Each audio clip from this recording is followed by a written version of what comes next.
and like imperceptible, not only calorically, like that's a week's worth of calories or more. Not only is it unhealthy, like the category of food that is not good for you, but like the sheer volume is like, as someone now, like who has walked out of the woods and left this kind of darkness, it simply doesn't even seem real as I'm saying it, as someone who did it and lived it. The credit belongs to the man who was actually in the arena, whose face is marred by dust and sweat and blood. Hello, everyone, and welcome back to the Vitruvian Podcast, a podcast in pursuit of truth. I'm your host, Zach Shankin. Today, I will be sharing a story in its entirety, personal to me, super vulnerable for me, that legitimately, until the release of this podcast, no other human being knows in full. That includes both my younger brothers, both of my parents, and any girlfriends I may have had along the way. I want to share this with the intention or aim for, one, exposing myself to the benefit of sharing this story, exercising a little bit of courage and vulnerability, but mainly to help anyone out there who may be dealing with some level of disordered eating to feel seen, not alone, and there is a stark lack, as I discovered through my own research, of male voices in the space, but I don't believe that there's a lack of males experiencing some form of disordered eating in the world in general. So this pod will basically be broken down into two parts. First, my story as I can best retell it, and secondarily, some frameworks I think that might be helpful for somebody else in their experience. Now, it's complicated, obviously. It's nuanced for everyone, obviously. And I plan to sprinkle in through both parts what I learned about disordered eating in general as a psychological and emotional phenomena in hopes of adding context. This is not a prescription.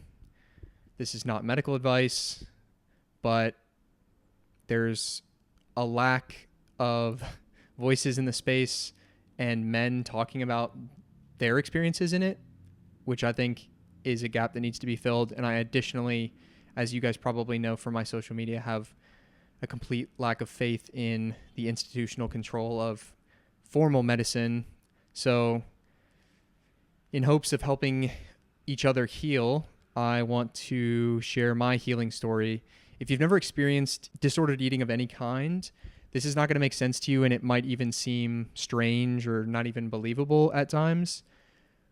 Predominantly, this isn't for you, but what I will say is that if anyone has stumbled upon this and you're hearing this, it is exactly for you. I believe that you are hearing it for a reason, whether it's your personal life or potentially someone in your life that you could be a listening ear to, a helpful hand to, or anything along those lines. So I would listen to give yourself more context, even if it's not something you've specifically struggled with, and hopefully you can kind of close those gaps. And again, it's not going to make a lot of sense necessarily. So suspend disbelief for the parts that may seem less believable or just kind of hard to wrap your head around, because this is only going to give you the head knowledge. It won't give you that inner experiential wisdom. Like, you won't know what it feels like. That's who mainly I'm trying to speak to, the people that know what it feels like. Because it is weird, and as I'll get into through the story, it almost was weird to experience, somewhat out of body, somewhat uncontrollable. But before I get too far in, I also want to caveat and begin with the fact that I am not a victim. I will discuss things like culture, how I was raised, environmental toxins, social media, extrinsic factors that I think are kind of amplifying or adding to the issues, but I'm not a victim. I create my own reality. That has been the case throughout the disordered eating. I was never not at the seat of the cause and in control. It is true for anyone with any sort of issue or disordered eating or whatever. But I believe in the modern world, health and vitality is more than a matter of pure willpower alone. And that's something I hope to open up later in this podcast, because I discovered that it wasn't going to be a willpower problem to solve ultimately. In fact, it was a lot of honestly relinquishing control that allowed me to go to a place where I was more healed and left it in the past. So why share now? Why not while I was going through it over, I guess I've created content for the last 2-ish years, and up and until this year, 2024, I was still dealing with disordered eating, a battle that was around, to my best estimation, 5 years, but I don't think I had a really great grasp on it for a large part of my life. It's hard to say when exactly it started, but that's kind of the reason I've been hesitant to share, is because, as I talked about in the imposter syndrome versus identity lag podcast, it's hard to say exactly when you are or are not something. In that podcast, I use the example of a runner. If I go out today and run once, does that make me a runner, or am I just someone who went on a run? Most people would probably say I just went for a run. If I did that 2 days in a row, I'm probably just somebody who chose to run twice. But if I did it every day for a week or a month or a year, at some point I would start to identify as a runner. Other people might start to identify me as a runner. So with things like addiction or disordered eating or any sort of negatively valenced label, when do you stop it? Is it the last day that you used the drug that you were an addict? Is it only after you reach a month of sobriety, 6 months?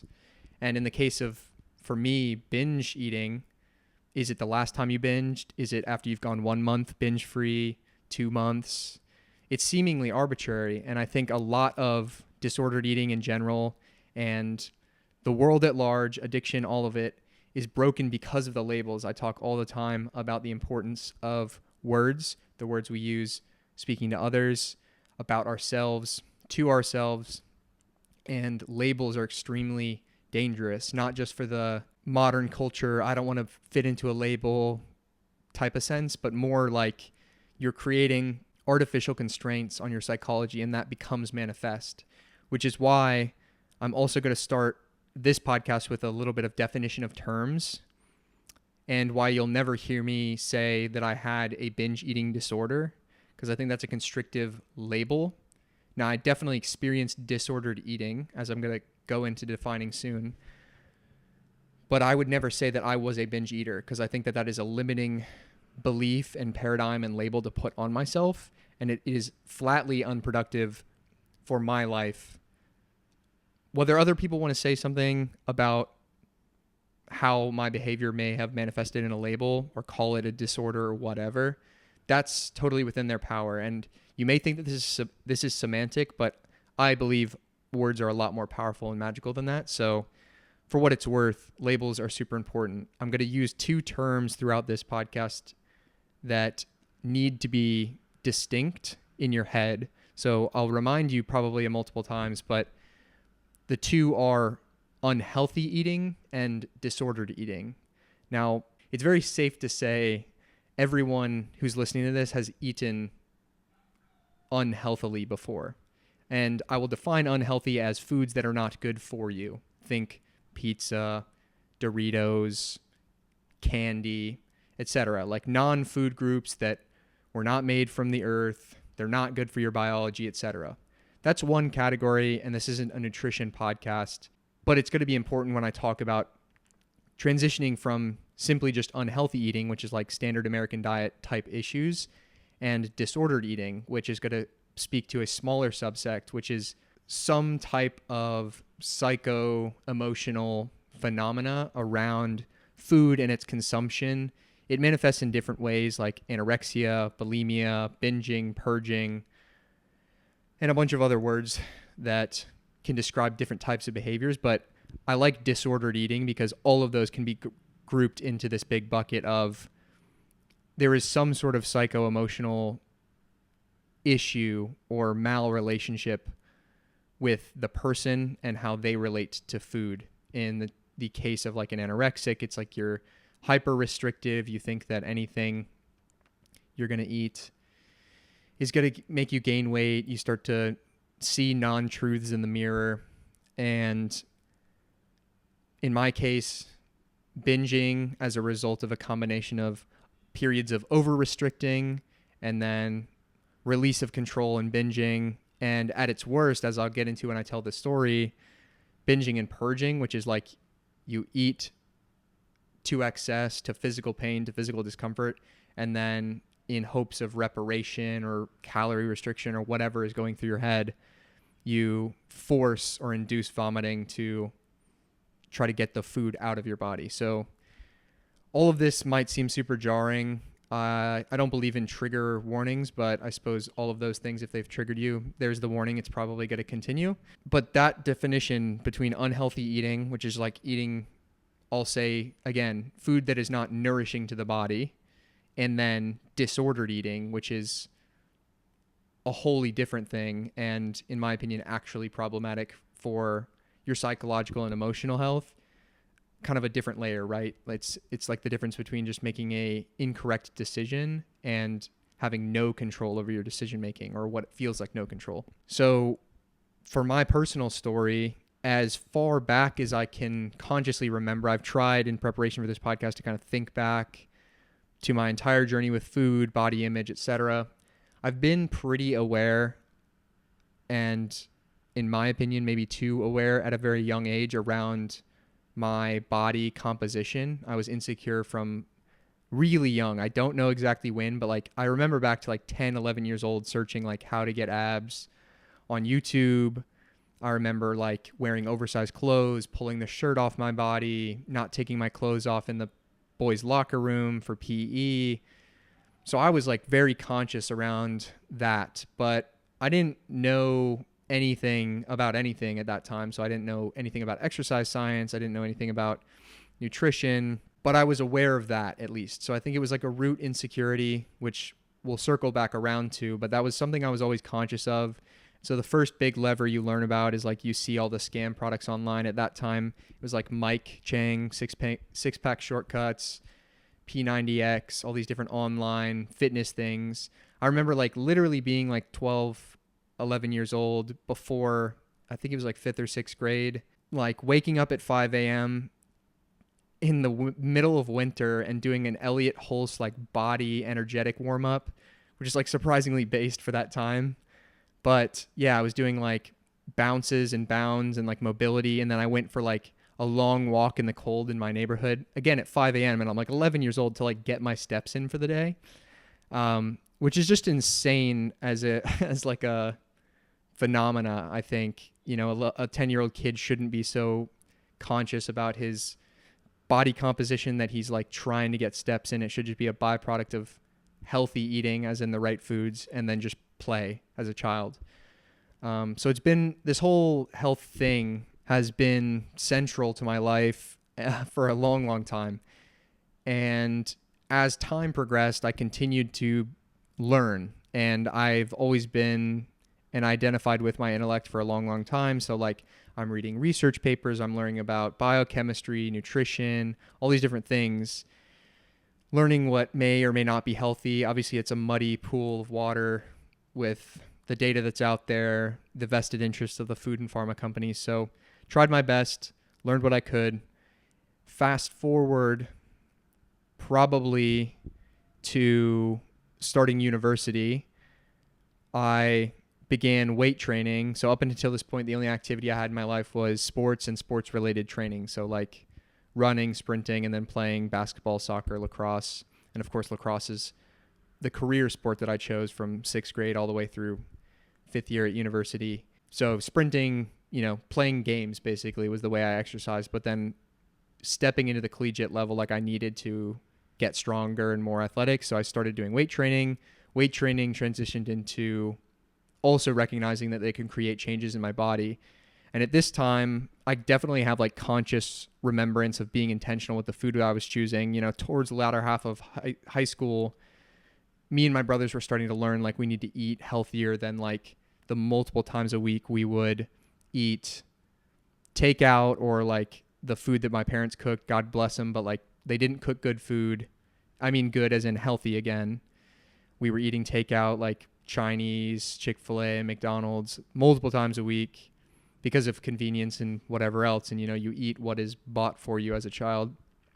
But me and my brothers were like, yo, can we get some chicken breast? Can we get some broccoli? So we were trying to make intentional food swaps. But again, these are healthy versus unhealthy. And at least at this time, I don't have any recollection of binging and restricting in any meaningful way. But in parallel to starting university, when I started to learn and transition from just athletic weightlifting, think power cleans, etc., I also discovered bodybuilding, which is like training for hypertrophy to change the composition of your body, like put on muscle specifically for aesthetics. And obviously I didn't want to compete, never have stepped on a bodybuilding stage, but it was compelling to someone who had deep insecurity around his body, seemingly unable to shake it. Even as my body was developing, I was slowly building muscle and leaning out as, I just became a better athlete over time, but I was still aware. So at this time I was trying my best to eat, again, healthy food groups. I would go to the food hall and get like eggs and yogurt and fruit, trying my best, but I was also on a half meal plan at my fraternity. And that food was by no means healthy for you, but big servings. And again, it was like the meal plan that I was on. So I was not restricting food at this time in volume or type. So I was just fully bought into the bodybuilding world of bulking. And I was like, oh, I'll just eat more calories and grow like an animal. And like this would, in the bodybuilding community, what you would call like a dirty bulk. And if you know anything about bulking, it's not going to help with the fact that you think you're puffy and inflamed and chubby because you just get more of that. And again, if you're not actually eating the right foods or healthy foods, it's just going to create total body inflammation. But yeah, this is just my mindset at the time. And I think that's one of the external factors that I will point to and say is completely poisoned our culture and definitely got into my mind is not only the ever-present images you see on social media and videos of like the perfect physique or, the ideal male or female body. And I'm not here to cry a river. I think our bodies are beautiful when they are healthy and well and vital. So I think we should strive for beauty. But that constant comparison game, when you have that root wound or the core wound of insecurity and unworthiness, the comparison eats you alive because it's going on in your head and it's constantly like, I don't look like that. And it's reinforcing this thought in your head that because I don't look like that, I am unworthy or I am broken or something of that to that effect. So bulking is not only that psychological side. I also think you are waging war on your ability to intuitively eat. Now, I don't think I even had that from childhood because I just don't think it's in our culture really anymore, but it is completely counter to the human animal. We should eat when our body is sending us hunger cues. And as now I'm a healed person, I can speak to this experientially. Like I can now listen to my body, and when it sends me hunger cues, I know not only am I hungry or am I not, but I can tell the difference between hungry, dehydrated, hungry potentially for carbohydrates, something sweet like fruit, or it's been a low fat week and I need something high fat like butter or steak, or I need more eggs. And it's amazing how powerful the human body is. But the concept of bulking and cutting, in my opinion, is a very slippery slope, if not in and of itself disordered eating, because bulking is the idea that you eat to an excess of calories to grow, and cutting is you restrict calories to shrink. So it's not necessarily disordered in the sense that you're respecting the law of thermodynamics, and if you want to change your body at all, you're going to have to adjust your intake. But it is disordered eating to the sense that you're not listening to what your body's telling you it needs. And bulking is you get full, and the number on the screen of my food tracker says I still need to eat 1,500 more calories or 500 more calories today. That means I eat past fullness. Well, what happens when you do that, in my case, for 3 or 4 years, following what the little blue app on my phone tells me, and vice versa. In my case, it was a lot more of like just constant restriction because I was always trying to lose body fat. You're just completely divorced from what your body is telling you. And it's preparing you, in my opinion, it's setting you up for failure instead of fixing root cause like emotional wounds, metabolic flexibility, and all these other things that we can get into. But I think it's really insidious, and unfortunately it's super popular and super zeitgeist. And it kind of preys on exactly the insecurities that I had. Again, I'm not a victim the insecurities were mine to deal with, but it's something that when you have a already lit fire and you pour kerosene on top of it, inevitably the fire rises.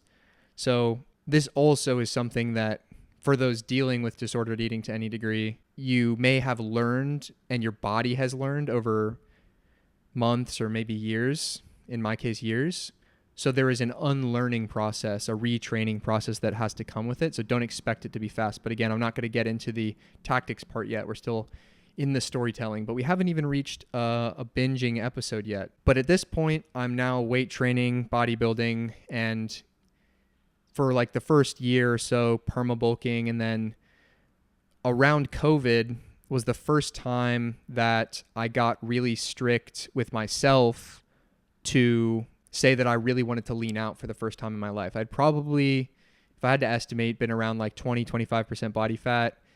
So by no means like clinically obese or overweight. I was playing sports. I was an athletic person. Like my surface level health had no issues. But again, it's like the psychology that's playing on this core wound, this body image issue. And I just wasn't where I at the time thought I needed to be. So I was like, okay, I'm really going to dial in. You know, everybody gets sent home. You have really nothing to do other than think about yourself, self-develop. A lot of good came out of that period for me. I was just coming out of a breakup. I got really into self-development. I did get in pretty good shape, but the underbelly of that was I went through the first period of time where I learned or showed myself that when I really, really restrict calories, my body has nothing to do but shrink and get like cut. So it was the first time I got like lean in my life. I was like, oh, this is awesome. Like I can just dial a number or pull a lever and get the result that I want, not thinking about things like metabolism, intuitive eating, my relationship with food. So I went through probably like, I don't know, a month and a half hyper restricted cut. I think I ate one meal a day and it was like egg whites and broccoli and a little bit of seasoning. Shockingly, I didn't get any injuries in the time. Still training really, really hard in the gym, doing weight training and bodybuilding and such. But after that month and a half, the body is legitimately in starvation mode. Not only physically are you super depleted, but psychologically, like your brain is starved of fats. It's been in a state where it's consuming less than it is burning. And you have to imagine like evolutionary psychology side of things. If an animal has gone a month and a half without being properly fed, it's ready for a feast. You know, you're super high cortisol, you're stressed out, and you're like, I need to down a large beast and eat it. And unfortunately, our world is hyper abundant with super palatable, unhealthy foods, which pour into the inability to connect with your intuition. They're chemically designed for you to be addicted to, et cetera, et cetera. But that's just the unhealthy type. The disordered aspect comes in when you start to eat some of those things and then you're full physically, like your stomach is full. And then because you've been restricted with both food groups and amount, you just keep eating. And I tried to trace back like in my head the first episode, but I can't. But it definitely was a cascade of like 2 or 3 years where I would be quote unquote good with my diet, and legitimately to the point where I had on the calendar I put up on my wall with like events and stuff that I had to do, tasks, etc. I also put this little checkbox in the corner of every single day. And I had this, and it's still in the journals, like the old journals I have back home. There would be like this little empty checkbox, and I would color it in on days where I didn't cheat. And in my mind, cheating was like going over the number in my phone, like eating too many calories. And then I would mark an X if I missed it. And so I'd have all these boxes in a row of like hyper restricted. And then at some point the pressure release of the dam just broke, and I would binge like crazy. And I want to like provide, I'll highlight a specific episode because I keep saying binging, and I don't think people understand that they may have experience with you come home after a night out at 2 a.m. and you get more food than you should have. You know, you have a big McDonald's order, you get a double kebab at the shop, and you eat kind of like a fat bastard. Or, you know, you go out with friends to do unlimited wings and you eat a heavy meal. That isn't great. I don't think by any means it's healthy, but there is a distinct difference in my mind between that and disordered eating. And there was one night, it was in college. I didn't have a car on my college campus, but I had friends, and I lived in a fraternity house who had the car. So I asked friends, I was like, yo, I want to go grab some food. Can I borrow your car? And this was another thing, and it ties to the core wound of shame, which I think is the actual issue, which I'll kind of get into when I get to the tactics of like how I walked myself out and how you might be able to help yourself. But shame is a massive amplifier when it comes to disordered eating. It's often done alone and in private. And in my case, that was always the case. I don't think that I ever engaged in a binge in front of other people. Obviously, until this podcast, I've not told another human being, not only for the reasons I mentioned at the beginning, but also because there's a tremendous amount of shame around the practice itself. Like, it's shameful, it's weird, and you feel like you can't tell anybody. And that, unfortunately, is actually keeping you trapped in the cycle, because it's shameful and you're destroying your own relationship with yourself psychologically and just beating on that emotional wound and keeping it open. So anyway, I borrow some keys. I drive off campus. I went to university in the middle of Atlanta, and there's plenty of fast food around. So I start at McDonald's, and this is the order that started the evening for me, was 9 McChicken sandwiches, 9 whole sandwiches, and a McFlurry. I order that, get the order, sit in the parking lot of the McDonald's, eat all of it, and then go across the street. I get a cookout tray with a burger, 2 quesadillas, onion rings, I think, and another milkshake. And keep in mind, I am like stuffed full, like 9 full sandwiches from McDonald's and a McFlurry. It's more than most people could consume if you asked them to try. So I was already full, but I wasn't going to stop. And it almost felt like I couldn't stop. And like the only way I can describe these little episodes that happened, like, keep in mind, I'm a very self-aware human being. I'm intelligent. I'm high achieving. Like, I was doing well in my university. I was studying biomedical engineering. I was a captain on the lacrosse team at the school. I eventually became the president of my fraternity. Like, no one, and this is why this podcast might be shocking to any people that have trickled from that part of my life into this episode. Nobody knows this, and it probably might shock people. I don't know what kind of reaction I'll get from this, but it's insane. And that same kid, me, simply like almost would be an out-of-body experience where I'm doing the actions, but it's like I'm observing myself, and then in like a flash or a blink, like the whole thing is over, and I'm sitting there just, again, reinforcing the shame, sweating, like your stomach hurts, you can't sleep. And this happened over and over and over, but we're not done with this specific story. So I finished that at Cookout, and then I went to the gas station, and these are all like right next to each other. Ate it in the parking lot, by the way, in the car. Again, I'm alone. I go into the gas station, get a bunch of like random bullshit snacks like candy and whatever, little ice cream things, delete that bag. And then I finished at like a cookie place down the road and got like a box of cookies just for myself and ate that. And like imperceptible, not only calorically, like that's a week's worth of calories or more. Not only is it unhealthy, like the category of food that is not good for you, but like the sheer fucking volume is, like, as someone now, like who has walked out of the woods and left this kind of darkness, it simply doesn't even seem real as I'm saying it, as someone who did it and lived it. And this kind of thing happened more than once. And I don't think because at the time I lived in the fraternity house, that was one where I tried to purge afterwards. But there were episodes where I would, during university, like say I go back home and the parents are out of the house, my siblings are out of the house.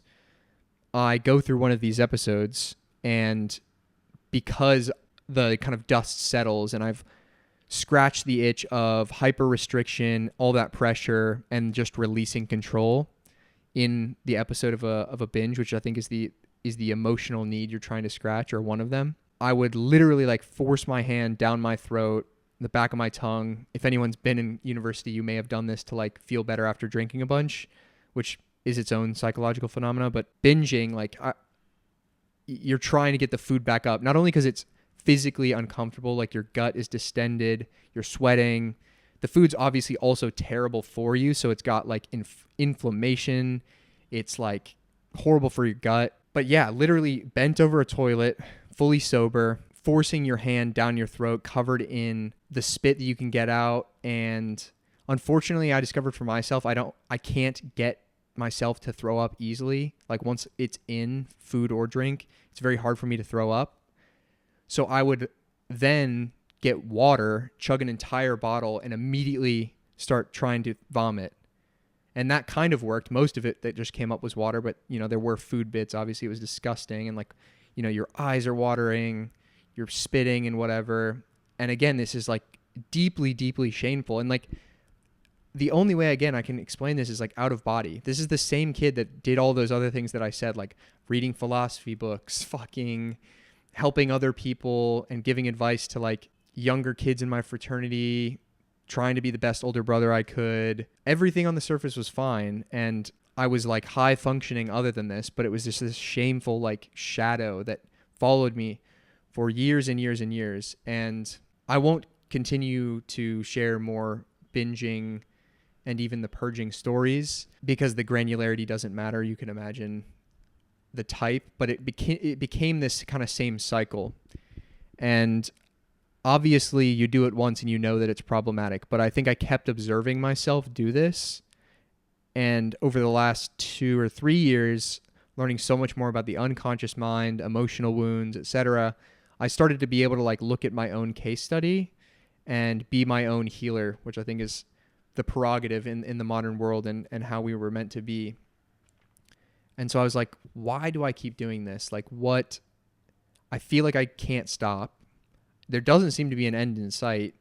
I can get quote unquote good months. Like I can string together like 30 days, sometimes 40 days. And again, I have it all tracked too, unfortunately. And like the longer period of time I would go, the more I'd be like, oh, I'm finally out of the woods.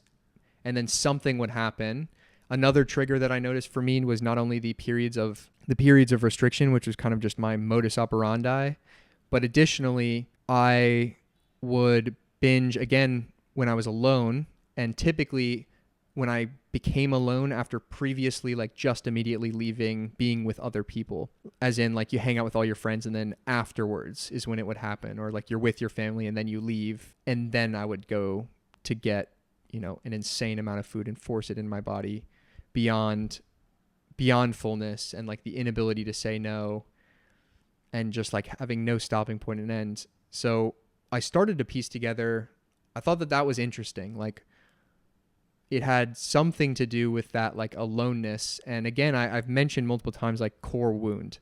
And I think it's important to understand that like it isn't a willpower thing. Like I constantly got feedback all throughout this whole period of time. Like I'm a hard worker. I have so much discipline because I was getting all these other things in my life. Like I didn't miss days in the gym. I didn't miss days reading. I was doing things like 75 hard, which that was one of the times where I actually made it the full 75s without a binge. Because that was another thing. I was like, I'll just out-discipline myself out of this. I'll just force a non-negotiable and I'll tell other people about it. Hey, I'm doing 75 hard. Like I can't break my diet.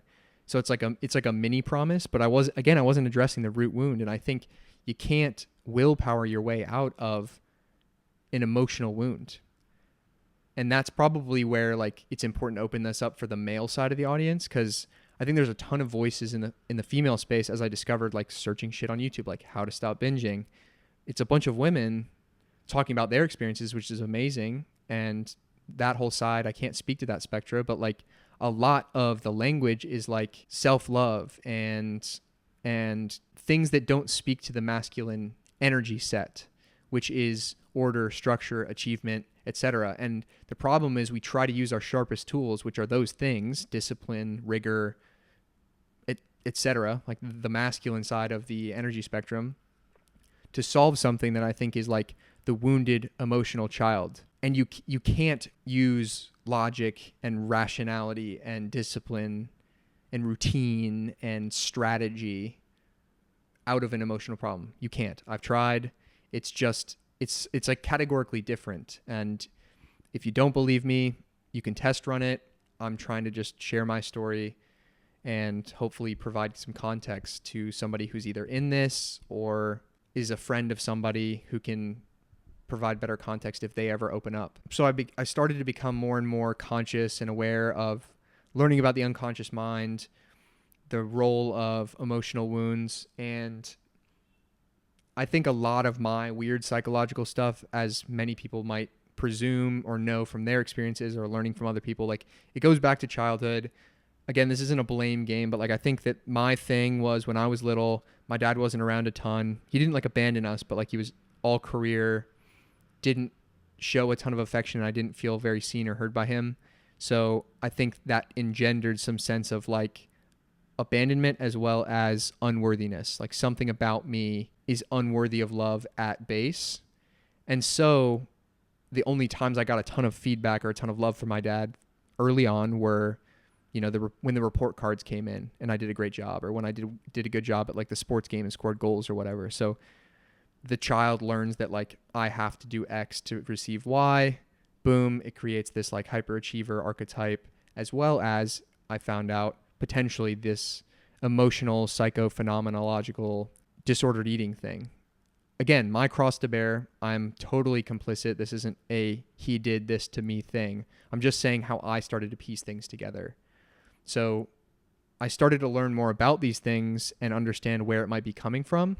And fortunately, as I explained before, even with the binging and cutting thing, you start to have this unlearning process, and that fills into a lot of buckets in your life. But I started to learn and unlearn things about actual vitality and nutrition, eating whole foods, listening to your body, when it tells you it's hungry versus dehydrated, and also understanding that it's not psychologically or even physically healthy to put yourself in restrictive or hyper abundant states of calorie consumption. Like you simply should eat when your body tells you. If you increase energy demands through training like crazy rigorous, your body will tell you it needs more food, and vice versa. If you're more sedentary but you're still connected to nature and sunlight, etc., you won't need to eat more, and you can go for a fast. You guys will know from the previous episode, I did a 5-day fast and silent retreat for my 24th birthday. Like that's 5 full days without any food. Again, I was still coming out of the darkness with this whole disordered eating thing, but I was starting to get a much better grasp. And fasting is one of the tools that helped me, not physically, but it was understanding that the body is capable of going without food. So I could kind of disarm this idea that there's scarcity, and when you restrict, then you have to like earn it all back and go into a binge. Or when you aren't eating food, that's because you're psychologically restricting rather than in pursuit of something more vital like spiritual health or detoxing, etc. So that was one of the tools. Whole food groups changed a tremendous amount, like understanding like foods that satiate you rather than just hit your macronutrient goals, which is like missing the forest for the trees, in my opinion, because a lot of those are devoid of nutrients, which means they're not giving your brain the actual data that we are full or not full. A thing that I missed from the bodybuilder world that like was going on for a lot of those years also was like eating in a caloric deficit, but eating so much volume that you trick your brain into thinking you're full, because you not only have satiety signals as in like in your brain, but your stomach has these things called stretch receptors, which means like when your stomach is just so full of stuff, it'll tell your brain like, yo, don't send anything else down here. Like we're full. Again, I would ignore this when I was in a binge, but for periods where I was like, quote unquote, cutting, and I needed to eat something egregiously low, like 1,800 calories a day or 1,500 calories a day for a close to 200-pound man, 6-foot athlete, whatever, I would be eating with every meal like a whole head of shaved lettuce or something, just to like fill your stomach, and you drink a bunch of water as well. And it's just like, it's horrible for your gut, but it was tricking your brain. And I think unlearning those patterns of like, I need to just force feed myself and only finish every meal like sickeningly full of volume is how you can actually walk back into a lockstep with the food and understand what food's role in your life is, which is to nourish your vitality. It's to elevate the experience of life. Like life is meant to be lived. Food keeps you alive. It's life force energy from either animals or stored from the sun in plants, or simply the sun itself, like getting vitamin D as a nutrient. So those are two big categories, fasting and then whole foods, like truly healthy eating. Both of those were tools that walked me towards vitality. But I wrote down some tips or things I would say to somebody if you are sitting in the seat where you're dealing with disordered eating. There's a likelihood that that's possible for you. I'll speak to the men who are experiencing, but also any ladies that have listened to this. I think it's equally valid for you guys. This is not gendered advice at this point, but the number one thing is I would say don't add shame, as in creating a guilt narrative around if you binge, using language like, oh, I'm always like this, or I'm never going to be able to stop, or of course I did. Or another big thing is all or nothing thinking, as in you broke one thing out of your diet or out of your eating habits, so then I'm just going to go all the way and enter into a binge. Like, don't entertain that language, and don't be shameful around if a binge episode happens, because as I'll get to with another one of my pieces of advice, when you're walking yourself out of this, you don't have to make the promise that you'll never binge again. You just ask yourself in the moment when you feel some of those triggers coming up, could I not do it this time? That's all you have. That's all you're accountable for. The magic of that is that's how all of reality works, because we only ever are in the present moment. But for somebody who wants to say and eventually get to the place where you haven't binged in a long time and will never again, like something I can say from my heart now for me, rather than lies I told myself, like, oh, I did a month and a half, like I'm never going to binge again. That was a lie. And I think I knew it from my heart, but now I just don't feel it. Like I feel like I literally discarded it. And a big part of that is not adding shame. I already talked about not adding labels. Like, don't call yourself a binge eater. It just doesn't serve you. You are not a binge eater. You're a human. You're whatever your name is. And you're an infinite being of love and light. We don't have to go into the spiritual side, but like, I love you and somebody in your life loves you. And the secret is you can learn to love yourself as well. So don't add really harmful labels like you're undisciplined, especially the men's side. It's like, I'm undisciplined or something's wrong with me. Like, what the hell is going on? Like, none of this is productive. These are toxic black magic spells that you're casting on your psychology, and you're just literally prodding that deep emotional wound, whatever it is for you. Another thing is, as you are walking yourself out of the woods, is celebrate and acknowledge the growth as you go. So when you ask yourself, can I not binge now? Like when I feel these triggers and some of the very tactical stuff I'm about to get into, like breathing and whatever, if you can dodge one episode, if you can simply choose your highest self in one moment, also sit with that win.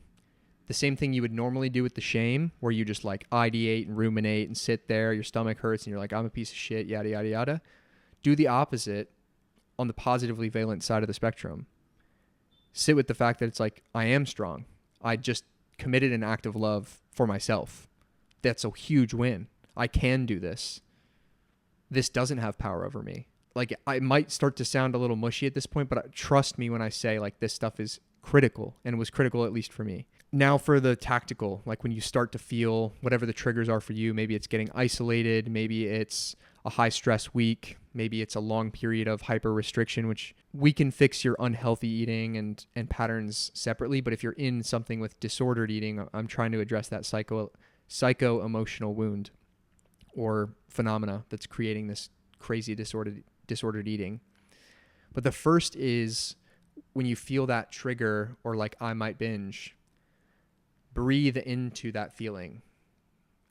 Just sit there and like breathe deep into your stomach and sit with what's going on in your body. This is going to start to help you learn into your body mind and understand what's going on. Are there feelings of anxiousness? Where is this feeling coming from in your body? Is it your solar plexus? Does your chest feel tight? Is it your stomach? Is it down near your belly button? Does that feel kind of icky? We don't need to put labels. We don't need to go into chakras or anything like that, but just practice. Take a few deep breaths. Ask yourself, can I breathe deeply 6 times? And if I still want to binge, then I'll go do it.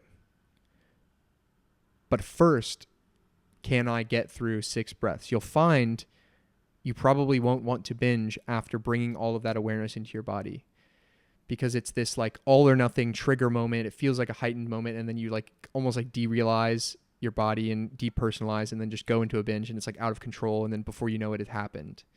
But if you can pause between that stimuli and breathe into it, it's extremely powerful. And if you prefer a more kinetic or want to pair it with a kinetic thing, you could also say, I'm going to get up and walk around. I'm going to take a quick spin around the block, because a lot of this will likely be happening when you're alone, maybe at night as well. So can I just go walk around my neighborhood? I'm at home. Can I do a quick spin around the block? Or if it's raining, can I literally just walk up and down the stairs one time in my apartment complex? Whatever. Like, leave the dark, shameful place that you're in right now, your kitchen or whatever, like the triggering space. There's a lot of energy. Go walk. Pair it with some breathing. That will help you immensely. As I already touched on, don't ask yourself or start to think about the entire monster, the entire journey, or never binging again. Don't think about the totality of it all. It's imperceptible. It's impossible to even comprehend in your head. Just ask, can I not do it tonight? Can I not do it this time? The answer is yes. You have that much power. And then, again, celebrate that win when you get through it.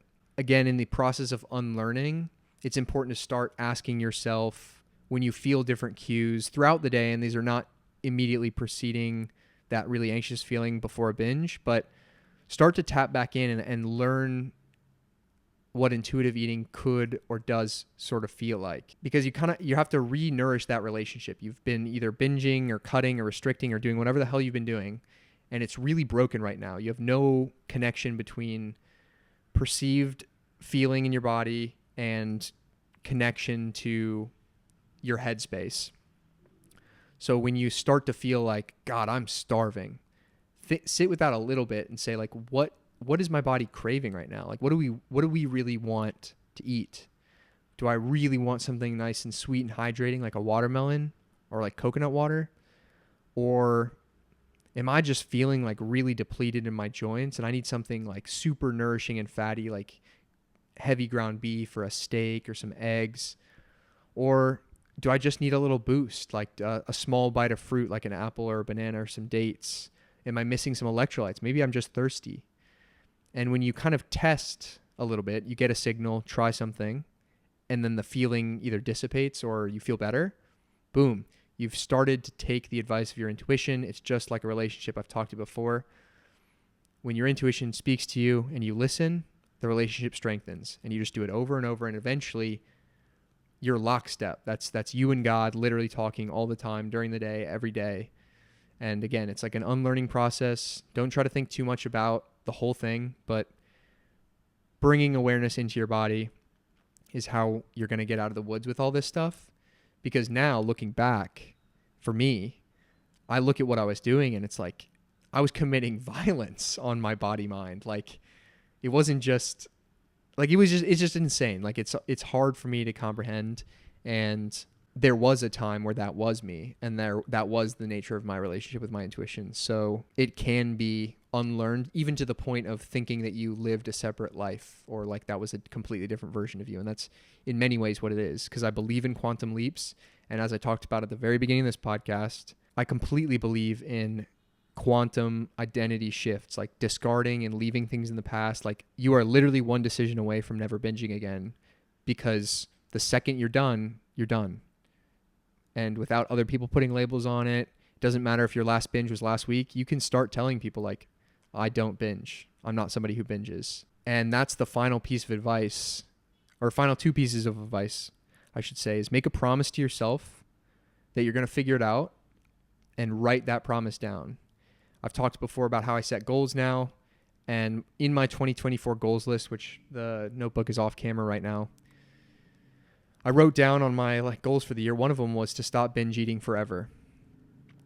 And it's a 2024 goal, so I gave myself the time frame of the year. And to be honest, as the months ticked away, I was like, when is this going to happen? When is this going to happen?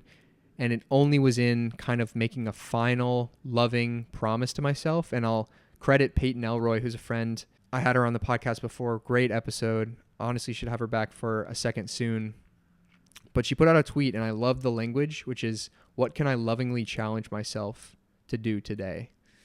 And so I would say issue a loving challenge to yourself, not out disciplining it, not willpowering your way out of this, but it's a loving challenge as like a father to a son. Or if you can imagine yourself having a child, you know, you're telling your little kid, like, you want to race me? Like, it's a loving challenge it's hard, but you know that they can do it, and you're trying to get them to rise to the occasion. Do the same for yourself, because somewhere deep inside is that wounded kid, and you're offering a loving challenge to walk yourself home. So make that promise yourself and write it down. I've spoken before of the magical power of writing things down. We don't have time to get into metaphysics at this point in the podcast, but just write it down. Trust that there's magic in that. And then finally, if you can bring yourself to do it, open up to somebody else. That is not part of my story, but I am not disillusioned to think that had I done that at any point in time, I would have probably made progress faster, because we are tribal creatures. We are communal in nature. And I think that nobody wants to see you doing that kind of harm to yourself. And just simply sharing starts to break that hard carcass or chrysalis of shame. Because when it's in private and it's just you and it's in the dark and no one knows about it, like, it just has this dense, dark energy. It's super shameful. But when you bring that to the light, it doesn't even have to be obviously like me on this freaking podcast, like putting it out for the broadcasting for the world. You never have to tell the internet about it. You never have to write an Instagram post about it. You never have to write a tweet about it. But could you tell one person in your whole life, whether it's an internet friend, whether it's an accountability partner, whether it's a mentor, whether it's a parent, whether it's a sibling, whether it's a girlfriend, like, find somebody who you trust dearly and just let them know, hey, I want to let you know I've struggled in the past with a little bit of disordered eating, and I just wanted to let you know because I think it'll help me to, like, let somebody else know. You don't have to give them all the secrets at once. You don't have to drag them back into the dark depths of the moment where you were gagging yourself or whatever. But I think externalizing it, you start to break that shame. And the version of that for me was like, I would allude to on podcasts or when other people were talking about their story, I'd be like, yeah, you know, I've struggled with disordered eating or binge eating in the past. And there were periods of time when I was sharing that where I was still dealing with it. But, like, that was my, like, quiet way of, like, letting the world know. And it was even big for me to say that at all, like, to any degree. Because, again, it's, like, shameful. So that was, like, a little, like, letting a little bit of light into the room. But I think if you just tell a whole person about it and be vulnerable, like, vulnerability is that bridge that, like, lets you get to the place you need to heal that pain. So lovingly challenge yourself, and you can do this. Impressively, I hadn't really gotten too emotional on this podcast up until now. I'm not going to cry on camera, not because it's not cool, just because I don't think we're fully going to get there right now. But I am feeling tremendously grateful. I'm glad that I sat down to do this. And I know that if literally one person hears it and it keeps them from disordered eating or helps them walk out of the darkness, then my job is done 1,000-fold. So the fact that it's going to be an ever-present resource for people to stumble upon makes my heart smile. That's why I'm doing this. I also want to shout out the only other guy that I've seen talk about this on the internet. Again, I could have missed it, but at the time of this upload, edit, whatever, is Leo Skepi, and he's got a massive platform. I don't consume his content. Respectfully, it's like a completely different world to my own, but he's a man and he talked about binge eating. So shout out you, brother. I don't know if this will find you, but you're doing the Lord's work, because it was nice to see another dude on the YouTube timeline when I was searching videos and didn't see myself in somebody else's story. So hopefully whoever found this as a young, handsome Chad aspiring to greatness, you have everything you need inside, and you got this. I don't want to take too much longer other than to say my inbox on all platforms for the time being, and as long as it is feasible, are open. I respond to everything. Comment below on the video if you're on YouTube. Message me privately if you would prefer. I'll hop on calls. I'll do voice messages. Like, if I'm the person you need to talk to because I have no skin in your life game, like, brother, text me, because I'm happy to be that guy and also offer, like, nuanced perspective on any of this stuff. I can also talk about, like, actual vital living and healthy eating. Again, not disordered, but healthy. I've got a lot of thoughts on that as well. Yeah, happy to be a resource. The new call to action, as you know from the previous podcast and following me on other socials, is subscribe to the newsletter. All updates are there. This podcast will be dropping, like, very briefly before tonight's newsletter, which I'm loving writing these. It's making me a better communicator, and it's just like another cool window to like share in. I don't know. It's just like super fun. So newsletter is at thevitruvian.co, or the first link in the description of this video or podcast or wherever you're finding it. Follow me on any social platform that you enjoy scrolling on. Subscribe to the YouTube channel if you found it on YouTube, because that's always the North Star, and it's got the most variety, and we're documenting the process of everything. Along with this health side of things, I'm going to be announcing, or by the time of this podcast, already announced the brand project I'm starting in the health and wellness space. You know, I'll keep the secrets as they come, but it'll be a fun project you'll see starting to develop over the 2025 year. So that'll all get documented on YouTube, and I invite you to join me there. But thank you for spending your most valuable resources, your time and attention with myself today. Memento Mori, and I'll catch you on the next episode of the Vitruvian Podcast.